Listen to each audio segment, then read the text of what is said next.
Hi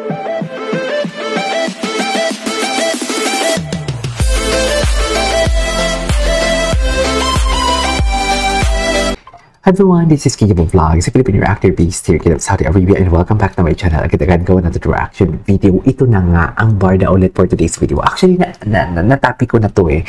Na-topic ko na to sa isang reaction video ko, sa isang video ko kanina na in-upload. Actually, hindi ko nga alam kung anong mauunang upload, depende na lang sa may-edit natin. But then again, ito na yung sinasabi ko na parang may alam talaga. Though may alam talaga ng network what is the real score between Barda. Kasi alam mo bakit? Dito ko lang na-realize dito pala sa backdrop na to, hindi lang Barda ang inano nila, hindi lang Barda ang feature nila, kundi mga real to reals, from reals to real couple. So basically, kahilera pala nila dito si Ruru Madrid, Bianca Umali, Dongyan, Janelle Mercado, and Dennis Trillo. Yun yung according sa nabasa ko. So kung totoo man yun yung nabasa ko, actually totoo naman talaga kasi marami talaga nagsabi nun. And hindi ko kasi napanood sa YouTube channel to ng GMA, hindi ko napanood ng buo. Pero di ba, may ano talaga, may indication, may confirmation na parang inuunti-unti na tayo ng GMA. Inuunti-unti na tayo magkasama na sila sa music video ng station ID nila, tapos dito sa backdrop nila, andito rin yung Barda. So basically, bakit nila ihihilera dito ang Barda together with the real couple? Kung hindi nila alam ang real score, isn't it? So alam talaga nila yung real score ng GMA, tapos magkasama pa sila sa station ID. Dear, ang station ID hindi basta-basta. Sa totoo lang, hindi basta-basta ang station ID. Kung Christmas station ID, oo, every year yan pumapalit. Pero yung station ID, if I'm not mistaken, hindi naman sila yearly. The last time na nag-produce ng station hindi, yearly din ata yung station ID or depende sa budget nila. Kasi yung ABS, ang tagal bago magpalit ng station ID eh.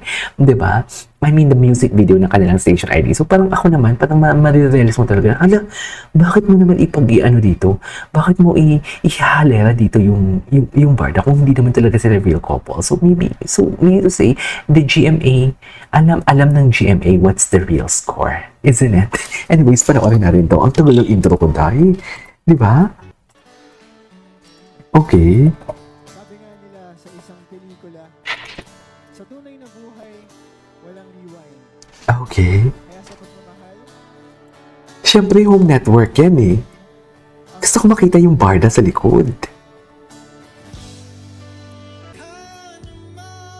Patingin. Ayan no, di ba? Bakit mo ipapakita dyan? Jeez. Sana may nakakapag-capture ng reaction ni Barbie Forteza and David Licauco habang nag-play yan sa background nila. No? I really hope na talagang may lalabas na ayuda. Sana talaga may lalabas na ayuda. I want to see their reaction habang pinapakita yan actually.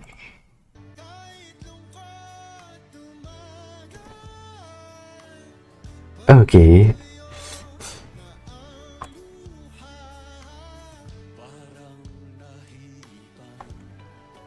Grabe ang baba.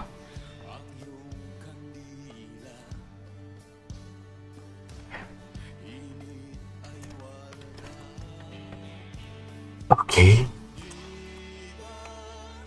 Pangako ng... Ay, tapos na pala yun. Ay, atake si David, oh. Atake si David, ikaw. Ay, sino si girl? Klarong-klaro ang mukha, diba? So, alam nyo na. Good luck, be sa laro. Sabi ni Evelyn. Ang cute naman. Tinawag niya talagang, good luck, be sa laro. Alam mo yun? Good luck, be sa laro. Ang cute naman nun. Diba? Good luck, be sa laro.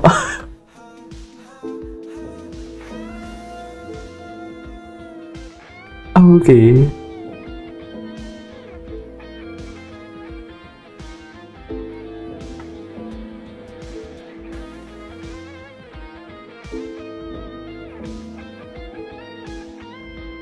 Diba?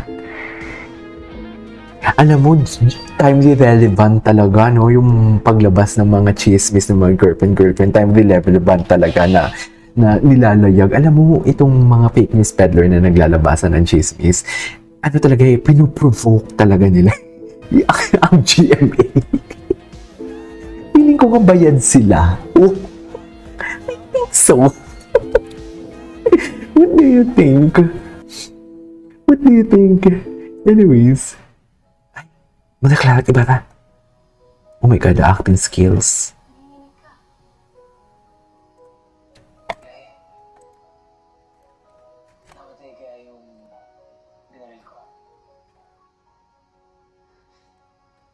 The acting skills, ha?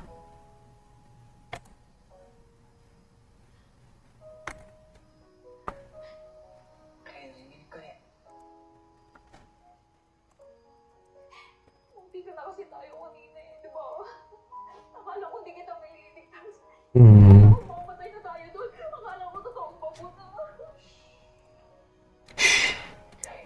Grabe dito yung acting skills ni David. Totoo lang.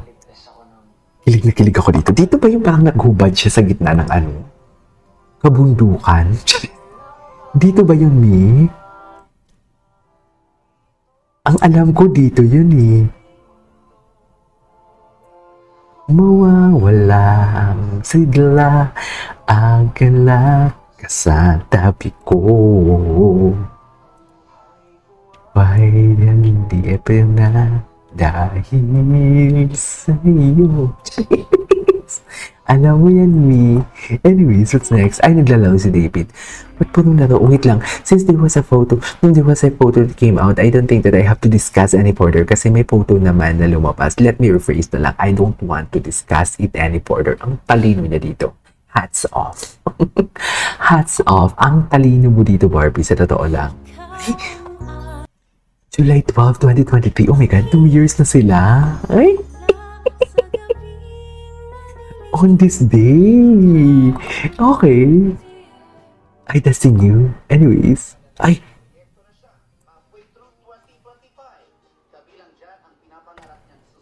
Ah, this is her interview. This is her interview. Okay.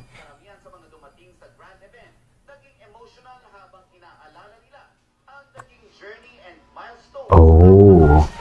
That moment na I stepped in GMA, dahil syempre I was like fresh graduate from college, and to be in that, like building na malaki, and I knew na that was the real world. It was something for me. Yun yung Okay. Anyways, ay, on this day, ay, panoorin natin to. On this day din to o last year to. Tingnan natin ha. Kung i-bring natin kung paano sila kung paano ang kanilang atake dito. This was last year and then this year na mga interview. This is Cage Vlogs and see you on my next vlog. Bye!